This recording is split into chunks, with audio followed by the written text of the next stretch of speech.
Assalamualaikum warahmatullahi wabarakatuh. Perkenalkan, nama saya Dwi Bunga Indah dari kelas 11 IPS 1. Sini saya akan menjelaskan materi tentang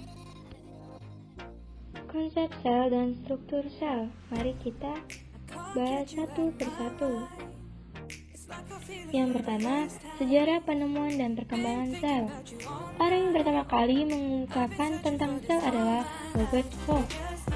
Pada tahun 1665, dia melakukan pengamatan terhadap sayatan melintang gabus Squamous suber menggunakan mikroskop. Berdasarkan pengamatannya, dia menemukan adanya ruangan-ruangan kecil yang menyusun gabus tersebut. Ruangan-ruangan kecil tersebut menyerupai kamar, sehingga ia menamakan sel atau selula sama dengan kamar. Yang kedua, pengertian sel. Sel merupakan unit terkecil makhluk hidup yang dapat melaksanakan hidupnya. Yang ketiga, komponen kimiawi penyusun sel. Dalam sel, terdapat unit penting yang menjadi dasar fisik kehidupan, yaitu protoplasma. Protoplasma merupakan bagian sel yang terdiri atas sitoplasma dan neoplasma. Sitoplasma merupakan plasma sel yang terletak di luar nukleus atau terdapat pada sitosol, sedangkan nukleus plasma merupakan plasma sel yang terdapat di dalam nukleus. Yang keempat, ukuran sel.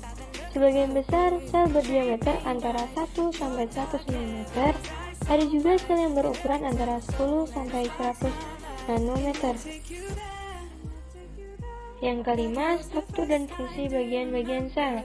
Berdasarkan jenisnya, sel dibedakan menjadi sel prokaryotik dan sel eukaryotik. Mari kita bahas satu persatu.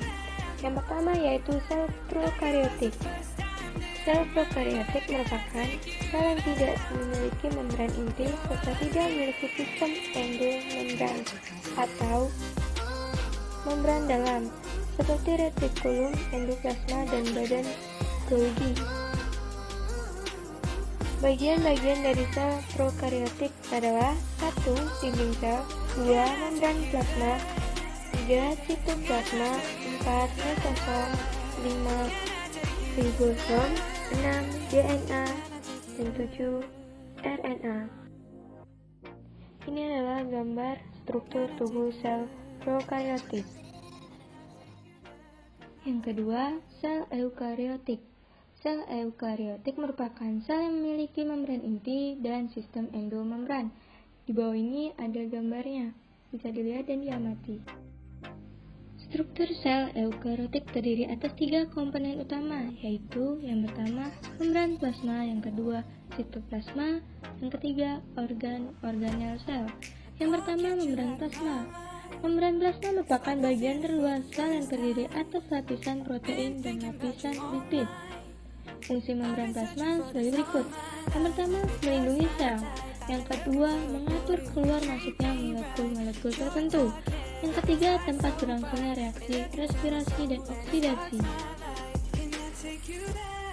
Yang kedua, sitoplasma. Sitoplasma merupakan cairan sel yang berada di luar membran inti. Komponen utama penyusun sitoplasma sebagai berikut. Yang pertama, cairan seperti gel yang disebut sitosol. Yang kedua, substansi genetik simpanan dalam sitoplasma.